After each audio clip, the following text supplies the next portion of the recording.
Support जो भी है, हमें केंद्र सरकार की मदद आवश्यक है। और इसलिए आपसे मेरी गुजारिश है कि ये जो सब मसले हमारे किसानों से लेकर रिलेटेड है, इसे हम सुलझाने की आवश्यकता है। और इसलिए मैं इतना ही कहूँगा, एक बैठक आप बुलाइए और उस बैठक में हमें बुलाइए।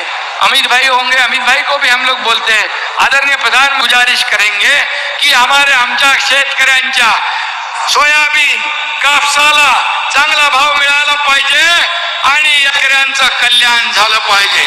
आणि आज या ठिकाणी आपण धनंजय 5,000 रुपये 5,000 रुपये हेक्टरी सोयाबीनला आणि कापसाला देण्याचा निर्णय घेतोय आणि 2 हेक्टर पर्यंत ती मर्यादा असेल आणि त्यामध्ये तुमचं ते पीक पाणी वगैरे आपण थोडं बाजूला ठेवतोय।